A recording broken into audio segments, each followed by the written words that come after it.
کوئی وہاں پہ سیکریٹری ہے تو کوئی وزیر اطلاعات ہے، وہ سب کہاں غائب ہو گئے تھے کہ ایک خاتون جو ہیں اس پورے دھرنے کو، سو کال دھرنے، انتشاری دھرنے کو لیڈ کر رہی تھی؟ دیکھیں یہ سارے ویٹ کر رہے تھے کہ اگر گورنمنٹ کو ریسٹرکشن نہیں لگائے گی یہ سب بینڈ ویگن پہ چڑھ جائیں گے. جب ان کو پتہ چل گیا کہ بھائی کنٹینرز ہیں، رستے بند ہو گئے اور یہ بھاگ گئے، تو جب پارٹی کے ساتھ آپ اسی وقت کھڑے ہوتے ہو جب پارٹی گری ہوتی ہے، اس کا نام ہوتا ہے پولیٹیکل پارٹی. آپ نے نون کا دیکھا نہیں کہ نون کی لیڈرشپ بھاگی تھی کہیں؟ ادھر ہی تھی. جو ڈائی ہارڈز تھے وہ یہی تھے. پیپلز پارٹی کا بھی یہی حال. یہ لٹمس ٹیسٹ تھا پی ٹی آئی کا کہ آپ کھڑے ہو. دیکھو with the greatest of respect, Bushra be be is a know body, she is a house wife. ان کا کوئی پولیٹیکل ایکیومنٹ نہیں ہے. اب آپ نے ان کو کھڑا کر دیا کہ ہاں جی جائیں گے ریلی کریں گے. لوگ بشرا بی بی کے نام پہ نہیں نکلے، وہ نکلتے ہیں تو عمران خان کے نام پہ نکلیں گے. ان کو تو لا کے میں سمجھتا ہوں کہ پارٹی کو ڈیمیج ہوا ہے. آپ کسی پولیٹیکل آدمی کو کہتے عمر ایوب ہوتے یا اسد ہوتے یا کوئی اور ہوتے، وہ آنا چاہیے تھے اور ان کے عوام کے ساتھ کھڑے ہوتے. تو میں سمجھتا ہوں یہ ال پلان تھا، مس پلان تھا. اور اس کے اندر نقصان جو ہوا ہے، اب پولیٹیکل جو نقصان ہوا ہے وہ پی ٹی آئی کا ہوا ہے. اگر عمران خان کہتے ہیں کہ ادھر چلے جاؤ تو آپ کیوں ڈیفائی کر رہے ہیں بھائی اس کو؟ جب اس نے کہہ دیا کہ ادھر چلے جاؤ، ڈائیورٹ کر دو، تو what is the problem? Government ختم ہو جاتی ہے جلسوں کے ساتھ. یہ کوئی بنانا ریپبلک تو ہے نہیں ہے، ختم نہیں ہوتی ہے، بلکہ آپ ایک روم کریٹ کرتے ہو کہ جس کے اندر آپ کمپیل کرتے ہو گورنمنٹ کو، ہاں جی بات کریں ہم سے. تو یہ میں سمجھتا ہوں یہ دونوں نے بیٹھ کے تالی بجانی ہے. شازیہ ایک نہیں تالی بجائے گا، دونوں نے بجانی ہے. ایک حقیقت ہے اور ایک ریسپانسبلٹی ہے. پی جے میر صاحب، مجھے تو یہ لگ رہا ہے کہ وہ جو ہے نا تابوت میں آخری کیل جو ہے وہ بشرا بی بی نے ٹھوک دی ہے. نہیں جی دیکھیں، میں بڑے احترام سے میں کہتا ہوں وہ ایک ہاؤس وائف ہے، وہ پولیٹیکل لیڈر نہیں ہے. وہ نہیں ہے پولیٹیکل لیڈر. تو پولیٹیکل اگر لیڈر کسی کو کرنا تھا تو وہ ڈاکٹر صاحب ہیں ادھر لاہور کے اندر، ان کو لے کے جاؤ. Doctor Yasmin she would have been a better choice, but because she's political. یہ تو دیکھو نا آج کھڑے ہو گئے. ہاں یہ بڑی انٹرسٹنگ چیز ہے. کیا یہ وہی کیلیبر ہے جو کہ مریم نواز کا ہے؟ رانگ اور right I am not asking for it. کیا وہی کیلیبر ہے بے نظیر بھٹو کا ہے؟ وہی کیلیبر ہے بیگم نسیم ولی خان کا ہے؟ نو.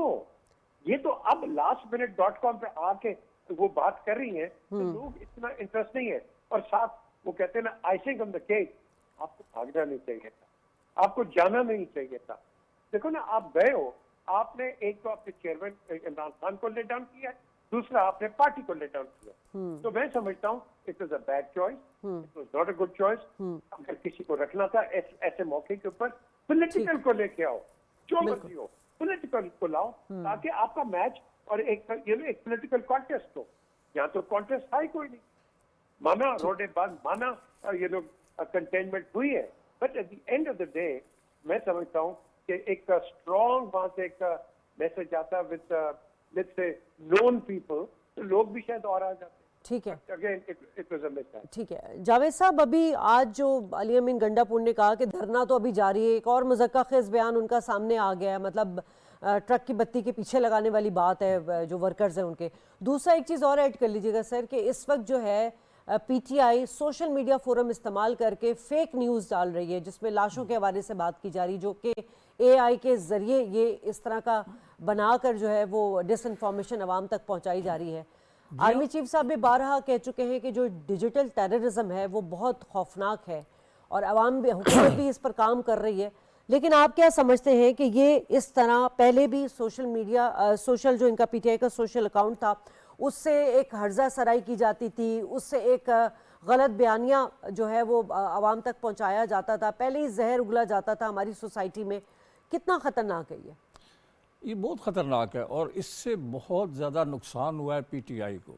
پی ٹی آئی کی ساری اسٹریٹجی جو ہے وہ تیار کی جاتی ہے اراؤنڈ دی سوشل میڈیا، کہ ان کے جو سوشل میڈیا بریگیڈ جسے کہتے ہیں، یا وہ لوگ ان کے نوجوان جو بیرون ملک بیٹھے ہوئے ہیں، جو پاکستان کے اندر ہیں، ان کو ٹاسک دیا جاتا ہے کہ آپ نے اس طرح کی فیک نیوز کریٹ کرنی ہے، اس طرح کا ایک انوائرنمنٹ کریٹ کرنا ہے تھرو سوشل میڈیا. لیکن آپ کو پتہ ہے کہ گراؤنڈ ریالٹی جو پولیٹیکل ریالٹی ہے شہروں میں، لوگوں میں، مزدوروں میں، کسانوں میں، وکلاء میں، تاجروں میں، وہ کیا سوچ رہے ہیں، ان کی پلس اگر آپ فیل کرنا چاہتے ہیں کہ وہ کیا سوچ رہے ہیں، وہ کیا کرنا چاہتے ہیں، اس سے ہٹ کر if you are far removed from the ground reality تو آپ اس طرح کی مسٹیکس کریں گے، اس طرح کی بلنڈرز کریں گے جو کہ پی ٹی آئی کرتی ہے. انہوں نے مثلا آج کہا کہ کوئی 25-30 یا 35 لوگ یا 33 لوگ پی ٹی آئی کے ورکرز مارے گئے ہیں. سوال یہ ہے کہ وہ وزیر داخلہ نے ان کو چیلنج کیا اور کہا کہ بتائیں کہ وہ مرے ہوئے لوگ، وہ لاشیں کہاں ہیں، وہ ان کے لوگ آئیں اسپتالوں میں آئیں اور دیکھیں. یہ ساری چیزیں جو ہیں یہ بیک فائر کرتی ہیں. یہ آپ کے سارے جو آپ کا بیانیہ ہے اس کو ادھیڑ کے رکھ دیتی ہیں. جب لوگ دیکھتے ہیں کہ یہ بات تو غلط ثابت ہوئی ہے، اس سے ان کی کریڈیبلٹی تباہ ہو رہی ہے. نا تجربہ کاری جو ہے، سیاسی نا تجربہ کاری، وہ اپنے عروج پر ہے.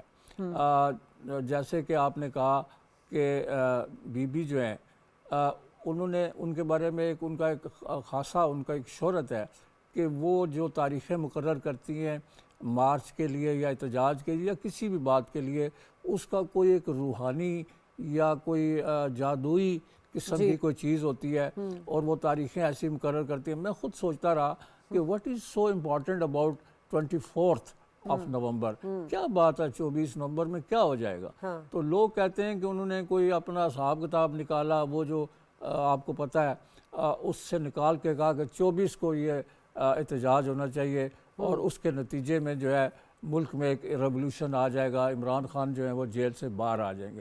یہ نہیں ہوتا اور ان کو تجربہ ہو گیا ہوگا. پیری مریدی سے تو پیری مریدی سے یہ مسئلے، تعویذوں سے یہ مسئلے حل نہیں ہوتے.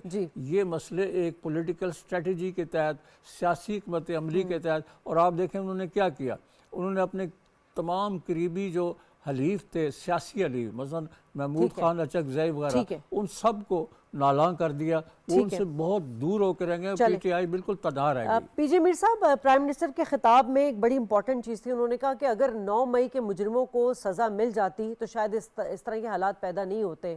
یہ بڑا واضح انہوں نے ایک انڈیکیشن بھی دی ہے، ایک پیغام بھی دیا ہے. آپ نہیں سمجھتے کہ واقعی ایسا ہو جائے کہ جب سزا ہوگی تو پھر ہی کوئی ایگزامپل سیٹ ہوگی؟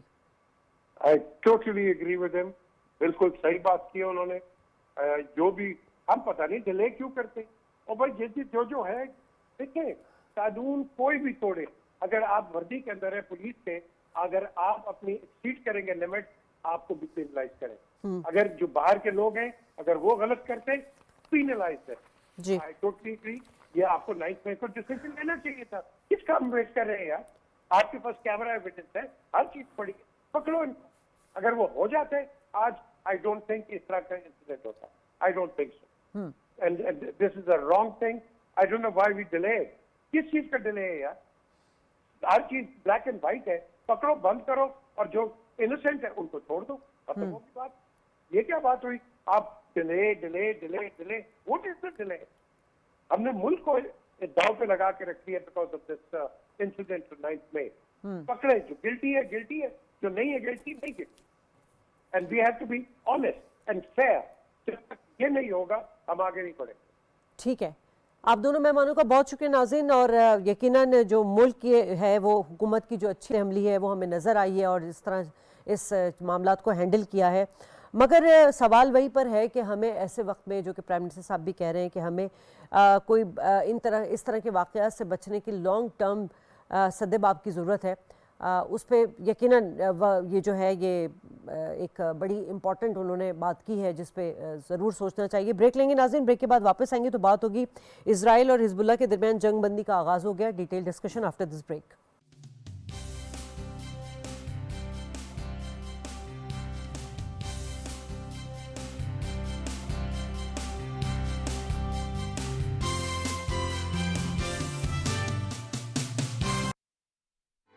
وزیر اعظم محمد شہباز شریف کی فلسطینی اور لبنانی بہن بھائیوں کی مدد میں حکومت پاکستان کا ساتھ دینے کی اپیل.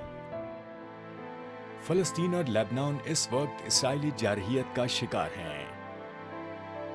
ایسے میں زخمی اور بے گھر افراد ہماری فوری امداد کے منتظر ہیں.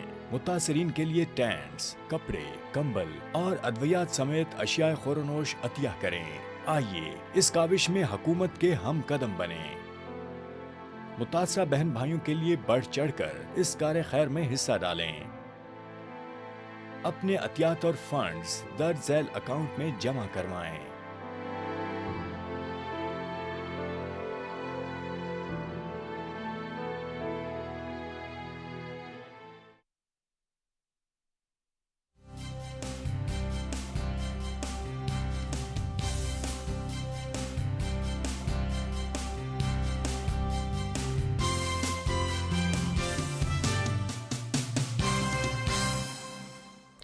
ویلکم بیک ناظرین، اور اب بات کریں گے کہ اسرائیل اور حزب اللہ کے درمیان جو آج جنگ بندی کا آغاز ہو گیا ہے، اب تک کسی کی بھی طرف سے کوئی خلاف ورزی کا کوئی واقعہ سامنے نہیں آیا ہے، اور یقیناً اچھا آغاز ہے، لیکن اس کے جو ریئیکشنز ہوں گے وہ جو ہمارے مڈل ایسٹ ہے اس پر کیا ہوگا، اور خاص طور پہ سوال یہاں یہ بھی اٹھائیں گے کہ لبنان میں تو جنگ بندی ہو چکی ہے، لیکن غزہ میں اس طرح کا کب ہم انیشیٹو دیکھیں گے۔ میرے ساتھ اسٹوڈیو میں بڑے ہی میرے معزز مہمان موجود ہیں، ان کا تعارف میں میرے ساتھ موجود ہیں۔ عبدالرحمان مطر صاحب، آپ عرب صحافی ہیں، ویلکم سر آپ کو۔ ہمارے ساتھ ڈاکٹر منور حسین صاحب جو آئی آر کے ایکسپرٹ ہیں، آپ کو بھی ویلکم کہتے ہیں سر۔ منور صاحب، یقیناً بڑی اہم پیش رفت تو ہے یہ، لیکن آپ کیا سمجھتے ہیں کہ اسرائیلی فورسز 60 روز میں جنوبی لبنان سے واپس جائے گی؟ کیا اس معاہدے پر عمل درآمد ہوتا دیکھ رہے ہیں آپ؟ اس کی عمل درآمد جہاں تک معاملہ ہے، مجھے لگتا ہے ایک تو انٹرنل فیکٹر ہے اسرائیل کا، جسے لبرلزم کہتی ہے کہ جو آپ کے انڈیجینیس فیکٹرز ہیں وہ آپ کی جو بیرونی برتاؤ ہے اس پہ اثر انداز ہوتے ہیں۔ تو اس حساب سے تو نیتن یاہو کا جو پولیٹیکل کیریئر ہے وہ داؤ پہ لگا ہوا ہے، وہ تو چاہتا ہے اس جنگ کو آگے بڑھائے، لیکن اس کے ساتھ ساتھ جو اسرائیل کی اس وقت جسے میں کہوں کمزوری کہہ لیں یا خستہ حالت کہہ لیں، سیاسی طور پہ، معاشی طور پہ، اور جو کوہیژن ہے ایز اے سوسائٹی اور پولیٹیکل کوہیژن، وہ بڑا کمزور نظر آتا ہے۔ لیکن بیرونی دباؤ اتنا ہے جو اسرائیل کی لیجیٹیمیسی کو اس نے کوسچن مارک کر دیا ہے، چاہے وہ یونائٹڈ نیشن کا معاملہ ہو، آئی سی جے کی ورڈکٹ کا معاملہ ہو، امریکہ میں پریزیڈنٹ ٹرمپ کی سٹیٹمنٹ ہو، اور پھر جو بائیڈن کا اس کی طرف تیزی سے آگے جانا ہو تاکہ کم از کم ڈیموکریٹس کا ایک جو تاثر ہے اس کو بہتر بنایا جائے۔ اور جو فرانس کے صدر ہیں میکرون، وہ تو کافی عرصے سے یہ بات کہہ رہے ہیں کہ اب وقت آ گیا ہے کہ اسرائیل کو ہتھیاروں کے حوالے سے اس پہ پابندی عائد کی جائے، اور پھر اس کا خیر مقدم کیا ہے جرمنی نے بھی، ایران نے بھی، لبنان کی حکومت نے بھی۔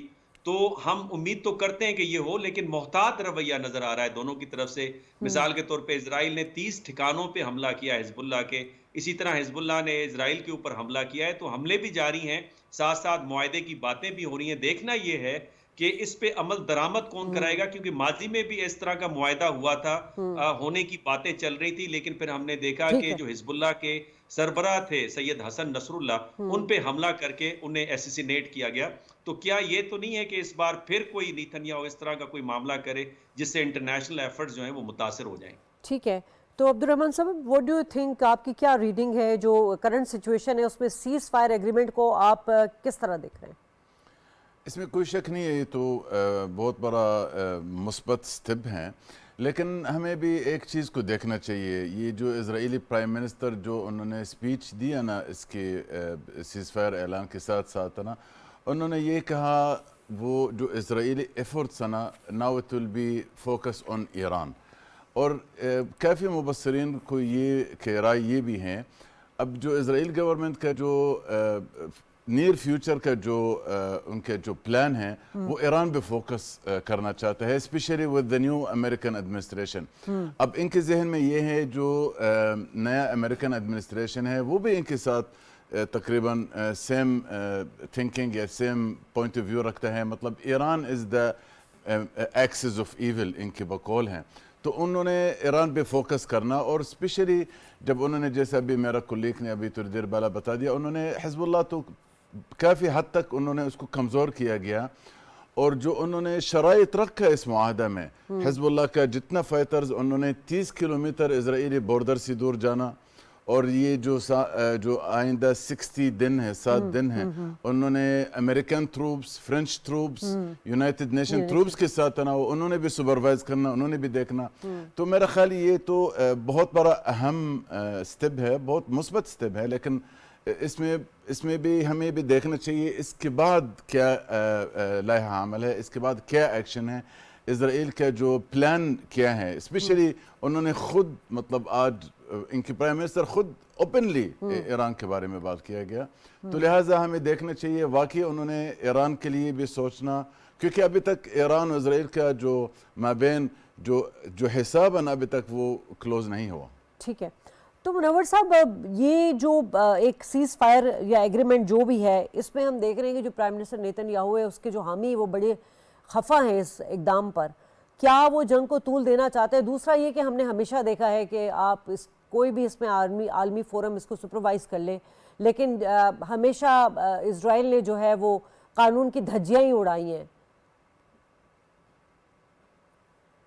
منور صاحب اسٹرکچر کی بات کر لیتے ہیں. جی, سپر اسٹرکچر جو نیو مارکسسٹ ہیں وہ یہ کہتے ہیں کہ جو آپ کا کلچر ہے, بلیف سسٹم ہے, آپ کی ہسٹری ہے, یہ بڑا اہم کردار ادا کرتی ہے آپ کی socio economic and political circumstances کو بنانے میں.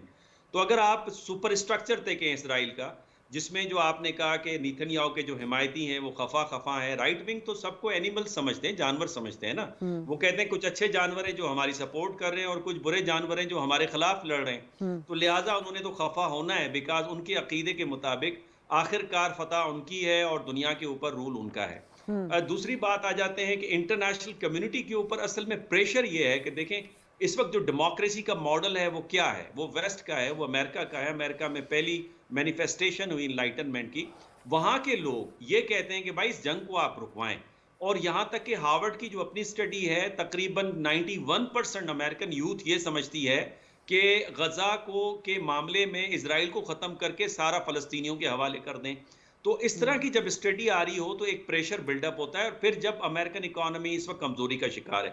تیسری بات میں یہ کہوں گا کہ دیکھیں ایران کے حوالے سے جو نیتن یاہو کا بیان ہے وہ حالانکہ بڑا اہم ہے, لیکن وہ مجھے لگتا ہے کہ بھپیوں کے سوا کچھ نہیں ہے. اس کی وجہ یہ کہ اسرائیل اس وقت اندرونی طور پہ بہت کمزور ہے, اور آپ دیکھیں گے کہ ایک فریگمنٹڈ ریاست ابھر رہی ہے. اب اس کو یکجا کرنے کے لیے انہیں کامن دشمن کی ضرورت ہے, لہٰذا وہ ایران کی طرف دیکھ رہے ہیں. یہ جو نیو ریئلسٹ ہیں اس میں اسپیشلی آپ کا جان میرشائمر, انہوں نے دیا ہوا ہے آفینسو ریئلزم, جس میں وہ یہ کہتے ہیں کہ ایک تو انارکک سسٹم ہے جس میں ایک ریاست آفینسو ہو جاتی ہے, جس طرح اسرائیل ہے جس کو میسو ریٹیلیشن کی پالیسی کہتے ہیں. لیکن وہ کہتا ہے ہیومن انسٹنکٹ کے اندر بھی ہے کہ ادھر پنگا لے, ادھر قبضہ کرے. تو ہیومن انسٹنکٹ کی وجہ سے جو کینتھ وارٹس ہیں وہ اس پہ اعتراض کرتے ہوئے یہ بات کہتے ہیں, تو پھر تو بیلنس آف پاور کمپرومائز ہوگا. تو یہی وجہ ہے کہ مڈل ایسٹ کے اندر جو بیلنس آف پاور اسرائیل کے فیور میں تھا وہ ری ڈیفائن ہوا ہے, اب وہ ایران کی فیور میں ہوا ہے. اور میں نہیں کہہ رہا, جان میرشائمر کہہ رہے ہیں, اور امریکن تھنک ٹینکس کے بڑے بڑے نام جو ہیں وہ یہ بات کریں کہ اگر اس جنگ کے اندر سب سے زیادہ کسی نے فائدہ اٹھایا تو ایران نے اٹھایا ہے. تیسرا میرا آرگومنٹ یہ ہے کہ دیکھیں اس وقت دنیا ملٹی پولر ورلڈ ہے, امریکہ کوئی خالی سپر پاور نہیں ہے. اور وہ امریکہ جس کو آپ پریزیڈنٹ ٹرمپ لیڈ کریں گے, جو ڈالر کو بچائیں گے, جو فری انرجی امریکہ کی بات کر رہے ہیں, وہ اسرائیل کو اب پیسے نہیں دیں گے.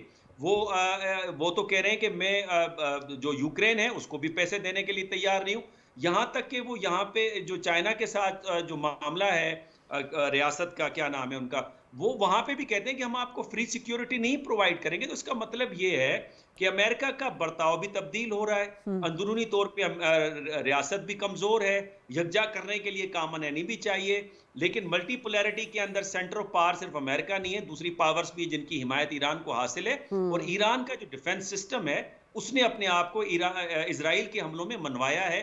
100 جیٹ فائٹر جس میں سپریارٹی ہے اسرائیل کی, جس میں وہ کہتے ہیں کہ ایسکیلیشن ڈومینیشن کی جو اسٹریٹجی ہے اس کے تحت وہ ایران کے جو جو ان کی سرحدیں ہیں, ہوا کی سرحدیں ہیں, اس میں بھی ایئر اسپیس میں بھی داخل نہیں ہو سکے. تو ایئر ڈیفنس سسٹم جو انہوں نے رشیا سے لیا وہ تو ابھی شروع ہی نہیں کیا, اپنے ایئر ڈیفنس سسٹم سے منوایا. تو مجھے لگتا ہے کہ یہ نظر مجھے نہیں آ رہا کہ بھپکیاں تو ہو سکتی ہیں اپنی عوام کو یکجا کرنے کے لیے, سیاسی مقاصد کے لیے, لیکن اسرائیل اب اس پوزیشن میں نظر نہیں آتا. ٹھیک ہے عبد الرحمن صاحب, آپ کی ریننگ کیا کہتی ہے؟ کیونکہ اگر ہم بات کریں, جب ڈونلڈ ٹرمپ نے الیکشن جیتا تھا اور جو وکٹری اسپیچ تھی اس میں انہوں نے کہا تھا کہ جو جتنی پرانی وارز ہیں ہم اس کو ختم کرنا چاہتے ہیں.